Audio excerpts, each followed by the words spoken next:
So, it is my distinct pleasure to introduce today's guest speaker, Mr. Shivaji Deshmukh, General Manager of the Metropolitan Water District of Southern California.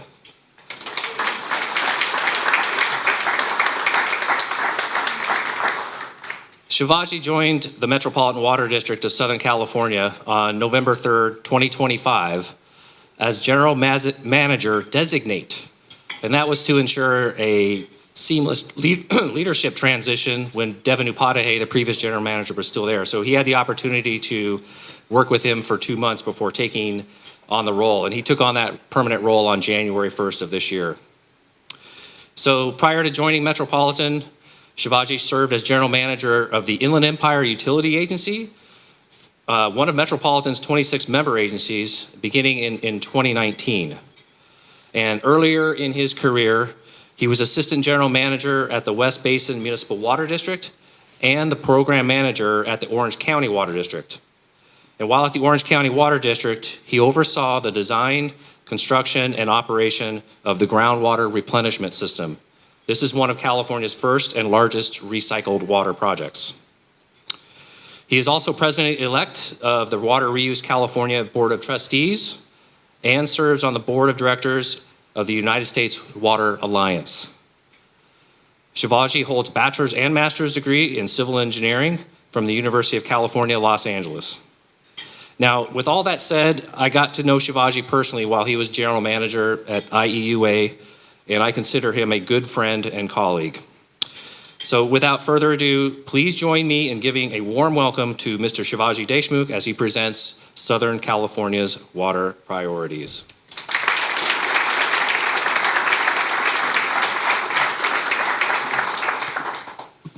Thank you so much, Matt. I want to first thank everybody here for the warm welcome. It's especially nice to be here because I've been coming to Three Valleys Leadership Breakfast for a number of years, and not just as a former IUA employee, but even before that, because you really have set the model here for how to get regional water issues communicated to our communities. And so I just want to thank you for that.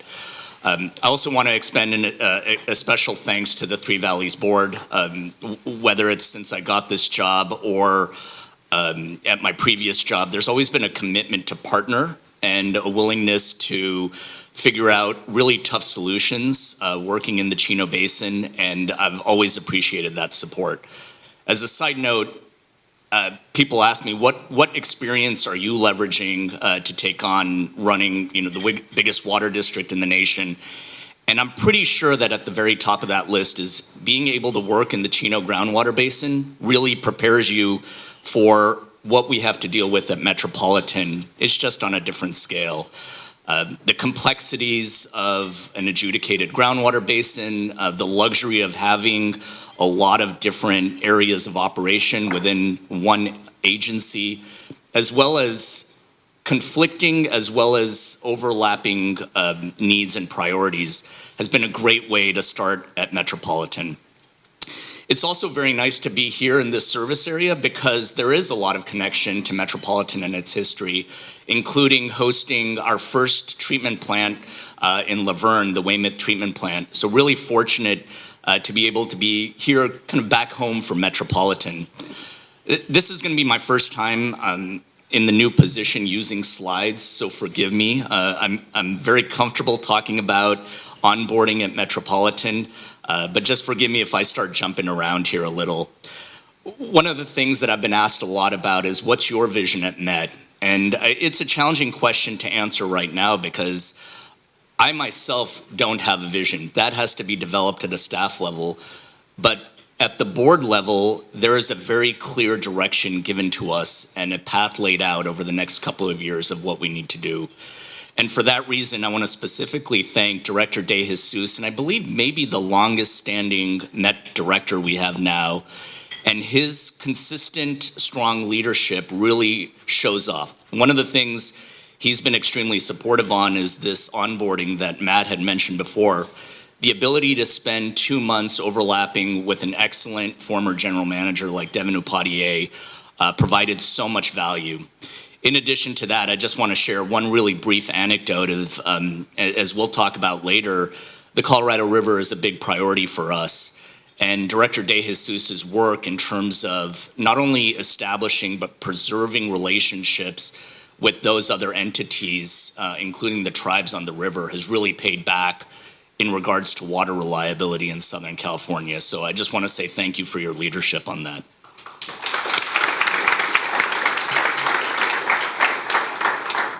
Today I'm going to talk about what are the things on our mind. I get one of the greatest jobs around. I get to represent staff reporting to a board of 38.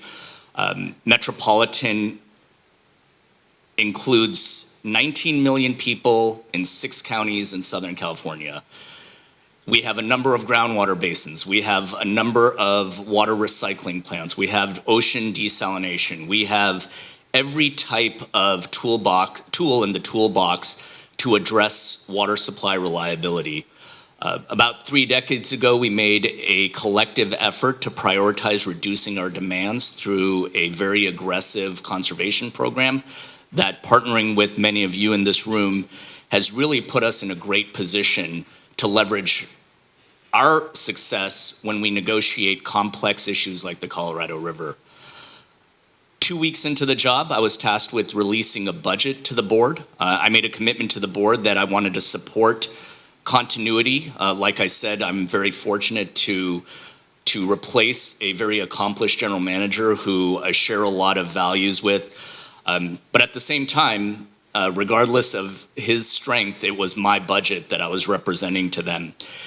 So really prioritize getting that draft budget out, but I want to be clear with this group, as well as the elected officials in the room, that this is a starting point. This is a draft, this is a proposal, and it really reflects a lot of great work that the board has taken over the past few years.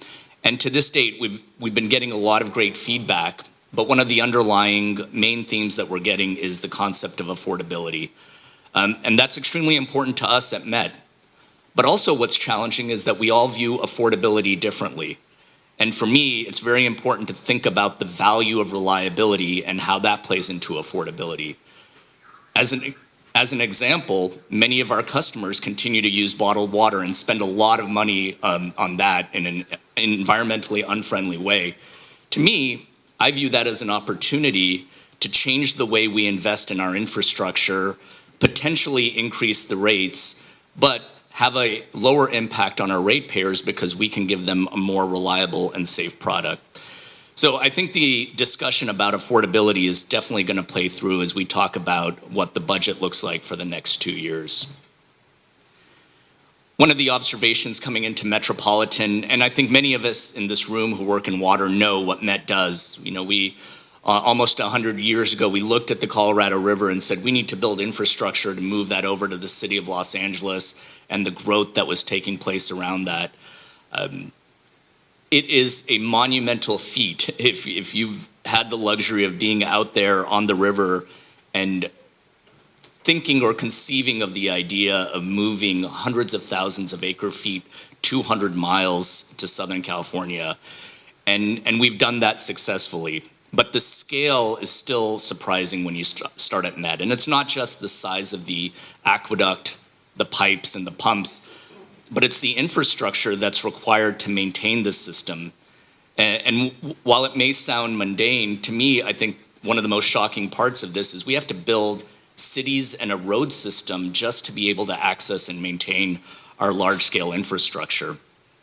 In addition to that, in the 1960s, when the first Governor Brown built the California Aqueduct, we are the biggest purchaser of that water. So we haven't, while we've focused on imported water since the start of Metropolitan, we haven't rested in that and relied on that as our only source. As I mentioned, with a commitment to conservation, as well as an investment in our own member agencies' projects, like what takes place in the Chino Basin, Orange County, LA, and Riverside, is a commitment to invest in local supply. So we really view a full, a wide spectrum of investment opportunities, not only in our own infrastructure, but in our member agencies as well. What's been, I think, a very pleasant realization starting is there is consistency or consensus on our board with the commitment to protect our existing infrastructure. Once again, the value of reliability is something our board agrees on, and now we're looking at potentially increasing our capital improvement budget almost by 50%. So now it's a question of if staff can do it, and I have full confidence our team can execute almost $1 billion a year in construction. These are some great photos just to not only show the scale of what Metropolitan does, but also the history. To me, and the value that I want to bring to Met, but I think I'm confident it already exists there, is an inspiration and commitment to what we do. And it's hard to not be inspired, not only when you see large-scale infrastructure like this, but when you walk into a pump house and you can see the photo on the right there, with original 1940s infrastructure that's still being maintained today. One of the challenges, though, that it creates is you cannot go to Granger and find a part for these. You literally have to create them yourself. So in our great facility we have here in Laverne, we actually have a shop that will be able to machine a lot of the pieces of equipment that are required to keep these historic infrastructure pieces running. Another challenge, not to Metropolitan uniquely, but to our entire industry, is maintaining and developing a skilled workforce. A few unique things at Metropolitan is how do we find folks who can repair a pump with that magnitude horsepower, or have worked on treatment plants that are almost at 1 billion gallons per day. Our job, and one of the things that I've learned throughout my career, and especially in the last few years at IUA, is that we can't do this individually at agencies. We have to take a coordinated approach, and I really see our industry working together on this. It's not our intent, it's not member agencies' intent to steal employees from each other. It's really to make sure that we keep them in a healthy, safe environment that keeps them motivated, but also collectively developing the next generation of a skilled workforce. And once again, one of the reasons it's always special for me to come back to this area is with Cal Poly Pomona being here, it's still arguably, you know, the best school to recruit from a water engineering standpoint, and maintaining those kind of partnerships not only with Cal Poly Pomona, but with our university system, our community college, as well as the trades, continues to be a big priority for us. One of the things you may have heard about over the last few years is that Metropolitan stood up a new approach to looking at how to adapt to climate change. And this is what we refer to as the Camp for Water process. I'll be extremely blunt and honest. When I came into this job, I just assumed climate adaptation master planning for water meant a new way to look at water resources planning. But what I've learned in the last couple months is it's more than that. It's a new way to look at how we operate our business. It's not focused on water resources planning, it's focused on every aspect of the way we operate. Right now, however, I think the priority for us is to think about the big, challenging projects that are out there. Think about the costs associated with them. Think about the reliability, but also recognize each one of these schedules and local control versus state control is different. And that's what the Camp for Water process is going to allow us to create the conversation for our board. I think we've made great progress on this, but I don't think we're done. And I think the commitment falls on the staff now to be able to develop this and stand this up and to show how this can help in some very important decisions that the board is going to have to make in the next few years. Probably the thing that you've most heard about, we get, as many of our agencies do, we get the news clippings every day. Every day I see at least 2 to 3 stories related to the Colorado River. Every day I see different perspectives, some of which I can validate, some of which are the exact opposite from what's actually happening. But right now, 7 states are working towards a consensus deal, where the 7 states are working together with the involvement, but without the direction of the federal government. There's been 2 deadlines that have been extremely important, both coincidentally holidays, Veterans Day last year and Valentine's Day this year. Both of those deadlines have come and gone. What does that mean? It doesn't mean great things, but it also doesn't mean that hope is still, it doesn't mean that we've lost hope. One of the other, I would say, arguably more important deadlines is the draft EIS that's related to the compact or the operating guidelines on the Colorado River. And those comments are due in the next couple weeks. That's really where we're going to get to see where the federal government stands as they consider those comments and how California can be impacted. I want to share a few statistics related to the Colorado River. I mentioned that Metropolitan is about 19 million people. The entire Colorado River Basin serves 40 million people, 7 states, 2 countries, and 30 tribes. So for us, just going back to rough numbers, we represent about half of the people in the Colorado River Basin. California is very well positioned when it comes to water rights. Metropolitan is not. That creates a challenge for us. Also not unique necessarily to us in Arizona. They have very junior rights, and their major water provider, Central Arizona Project, is in a similar position. So it's created for a very interesting dialogue on the river. One of the things that we're committed to right now is finding common ground with the lower basin states, and that's Nevada, Arizona, and us. And what I will just share with this group is that we continue to have daily conversations, urban to urban, ag to ag, tribes to tribes, and all together. And it's important for us, and what I would communicate to you all is that we stay optimistic, that we can work towards a deal. And our ability to leverage all the hard work our local water agencies have done when it comes to conservation and local supply investment is crucial right now. We need to show them that the ratepayers of California have really contributed their part along the Colorado River. Another project that we reached a significant milestone on a couple weeks ago as we rolled out our biennium budget is the Pure Water Southern California project. Southern California has a great history in recycled water.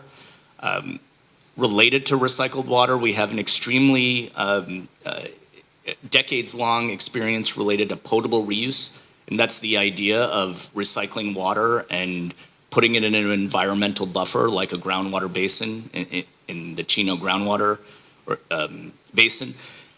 Now we want to expand on that. We've done such a great job with recycling over the past 5 decades that now essentially we've extracted all the easy to treat recycled water from our large sewer shed in Southern California. And we're looking to ocean discharge the last few treatment plants in Los Angeles County as places to go for this supply. This is no different than ocean desalination. This is actually better than ocean desalination because we're capturing that water before it gets really salty and therefore requires more energy to treat.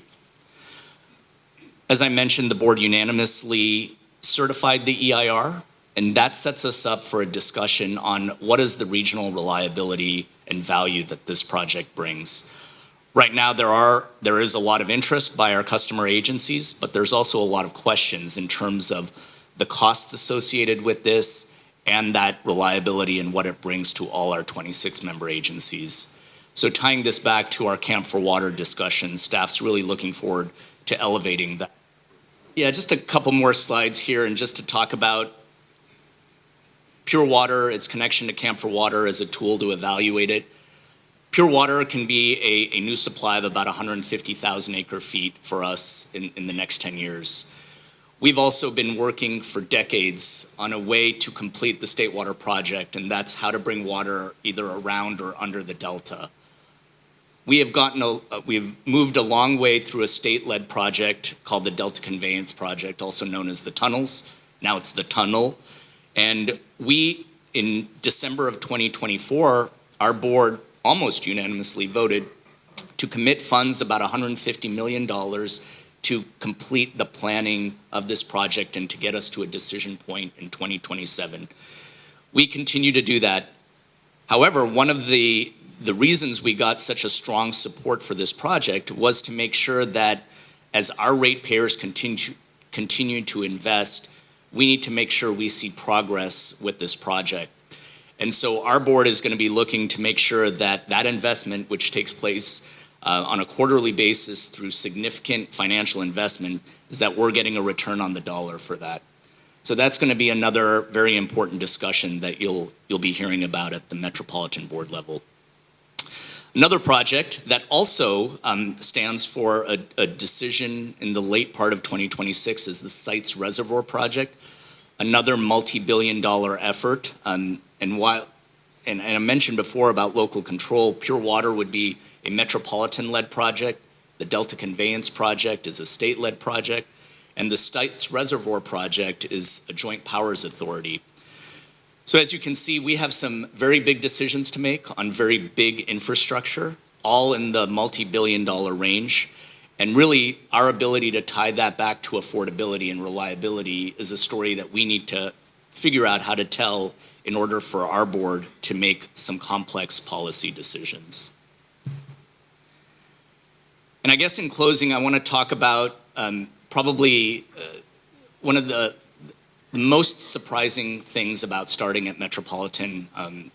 As Matt mentioned, I got to be the general manager designate for 2 months. That overlapped with our semi-annual Aqua meeting, and then also with the Colorado River users meeting. So one really reflected statewide issues, the other Colorado River issues.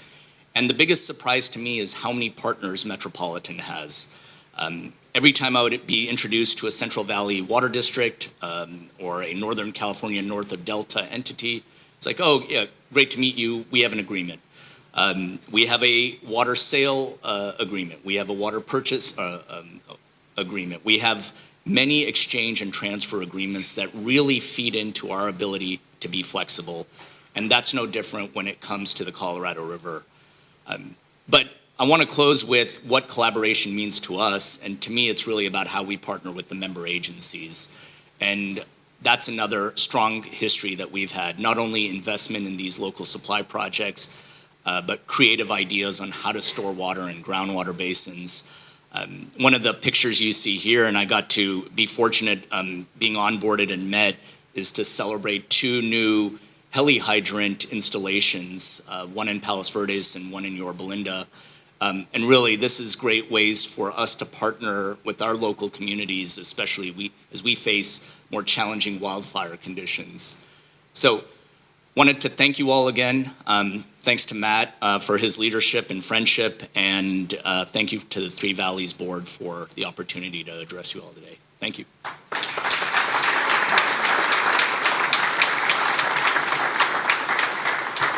Thank you, Shivaji.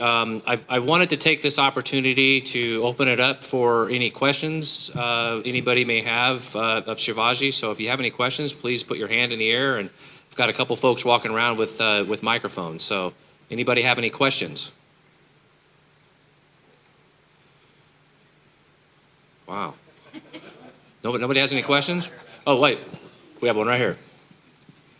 Shivaji, I know you've only been there a few months, but look into your crystal ball. What are the biggest challenges you're seeing right now for water in California? We're experiencing the worst hydrology on record in the Colorado River Basin. While that's happening, we're negotiating with 6 other entities who are all seeing growth and positioning themselves to secure that water supply. On the State Water Project, we're seeing good precipitation this year, but what's more important than that is how we retain that water in the snowpack, and we're seeing that melt off quicker than usual. Because of overpumping in the Central Valley, there's also subsidence impacts to that conveyance system. So I say this all not to be dramatic, but these are the challenges we face with accessing these external supplies. Our challenge in an affordable way is to be able to deal with that. Pure water is one of those potential solutions, but it may not be the only one. And that's really, once again, the issues we face is all of these solutions are going to be quite expensive.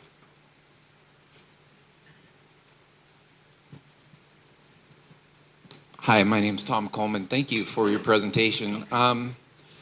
Talking about budget, would you share a little bit about your thoughts or the discussions that about the ad valorem. You know, when we talk about affordability, the state water project, you're 49% of those costs. It's my understanding about $200 million a year is still being assessed in your water rates to cover costs for the state water project that could possibly be put on property tax assessment. So would you share anything about that? Sure, and Tom, I really appreciate your question because you gave details in there that I don't know specifically that are perfect for the discussion. Ultimately, all our agencies have a similar issue, right? We have a lot of fixed costs, but we don't have the fixed revenue that goes along with that. And as water sales decline because of the great job we've done with conservation, all of us are trying to figure out how to maintain a healthy financial situation. The State Water Project is unique in that we are able to collect ad valorem, and a few years ago, on everybody's property tax bill within our service area, we were calculating, we had a multiplier of 0.0035, which generated the revenue that you mentioned in your question. A couple years ago, our board made a decision to double that to 0.007. And that allowed us to increase the amount of fixed revenue we have and keep the rate increases lower. Because of our arrangement with the State Water Project and the state of California, there's additional headroom where we are able, our board is able to increase that ad valorem. That is not currently a recommendation in the staff's budget to the board, but that is a tool that would allow us to control the rate increases. In addition to that, the work that the member agencies did over the past year, I'd say, resulted in increased fixed revenue through an adjustment of the treated water surcharge. As an example, in IUA's service area, all the customers, they have their own treatment plants, so they buy untreated water. Same with Three Valleys. Many other agencies buy treated water, and we adjusted the amount that we were able to collect on behalf of that supply. So there have been significant adjustments made over to address that gap between fixed and variable. But right now, our initial recommendation is that we don't change that 0.007.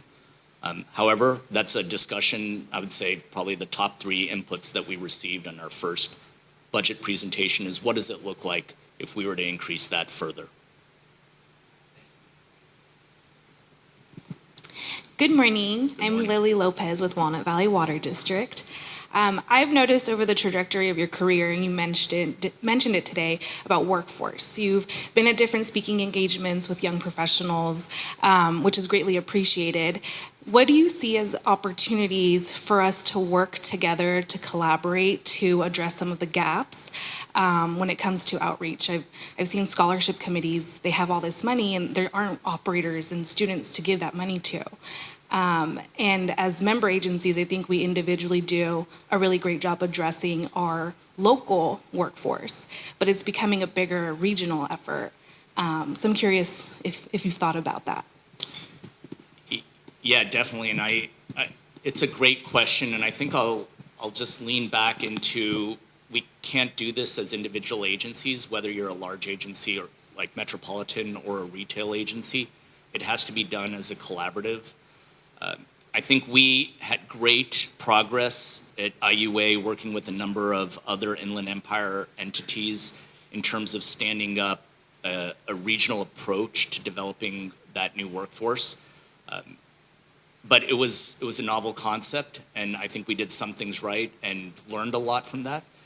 I'm actually seeing an effort stood up by MODOC, ironically an agency that's relatively small in staff and doesn't have infrastructure, but because of their ability to connect a lot of entities, I'm seeing great potential there. So for me, it's how we leverage a very collective network. I think the ideas are out there. I just think we have to bring the right people in the right forum together. So I'm very hopeful about some of these programs. The other part of it is our industry has learned that we can't rely on graduates of four-year university as solving all the problems. We have a big gap with the trades We have, as we all know, we have every type of young person out there, some who are, they want to go to those four-year schools, or they're ready to work right after high school. And so what I've seen in our industry is that we've done a great job when it comes to conservation with children's outreach, and then we seem to drop the ball up till 12th or first year in university. That's changed over the last 10 years. I think that focus on high school and bragging about what an amazing industry this is going to work. But I think we have a lot more work to do there. Hi, Craig Ott with Suburban Water Systems. My question is, I'll start with a bit of a preamble, but we're talking a lot in the media and elections are coming up about affordability and affordability of utilities. And my question is, what are the costs of living impacts to residential customers, to business customers, if MWD can't invest in the system and their system's not reliable? Tough question to answer. I'll talk about the comparison to the power side because that seems to come up to me. Our industry is our own worst enemy because we have never not been able to provide water. And no matter how much outreach we've done, in a good way, our customers take that for granted. So their expectation of reliability is up here at an amazing fraction of the cost of what I would compare us to on the power side. And a lack of ability. It's very difficult for the right reasons to continue to raise rates because we recognize that impact. But ultimately, I think our job is to explain what happens if we don't do those rate increases. And Metropolitan and the board have made some really tough decisions that I think started about 15 years ago in terms of trying to reach that cost of service. And if you look at a history of the rate increases, it drastically changed about 15 years ago. And I think that at least sets the expectation that we need to get there. We can't defer any more costs. And Metropolitan, as an example, we plan for 2 major breaks within our system when the big earthquake hits. And we'll be ready to go. We can roll pipe in Laverne here. We can repair that fix. And with the storage we have and the way we operate our system, we'll be ready to go. But that's just one example of an emergency disaster that we have to prepare for. And so for us, it's going to be important to tell the story that without that investment, we're not going to be able to provide the same reliability we did before. Shivaji, we have a question over here. But before we get to that, looking ahead to October 2026, Los Angeles, will it be a three-peat for the Dodgers? You're asking the wrong guy. So my sports knowledge goes back to early 90s basketball, and then it stops there. So. I'm Charlton from Diamondback. Can you give us some update about the tunnel project? Sure. Just a little background, and I think it was addressed in the question before, but the State Water Project has a number of state contractors on there. We represent about half that population. And the reason I bring that up is any improvements to that system, those costs will be passed on to us. So whatever it takes to improve or protect that system, our ratepayers are going to pay for half of that. Slightly related to your question, our focus right now is on the impacts of that conveyance system or aqueduct from the Delta down to Southern California. And right now we're seeing at a minimum $3 billion of investment needs to fix the subsidence issue. There's a different issue about who should pay for it. We strongly contend we shouldn't. We didn't create the problem. But more importantly, we need to have it fixed. So I think that's the more immediate need. In regards to the tunnels, we are planning to wrap up the planning efforts through a group in Sacramento, DCA, which is led with a lot of leadership from Department of Water Resources to get us to an early 2027 decision on how to move forward. Once again, if that project changes, that could affect the environmental studies, that could affect our cost-benefit analysis of that. So we're very closely watching with a governor change at the end of this year, how that could impact what the project concept looks like. Because if it changes, that could change our level of investment in the project. But right now, our commitment is to finish that design, or our portion of, make sure that we support that financially, and then once we have that data, we present a recommendation to our board next year.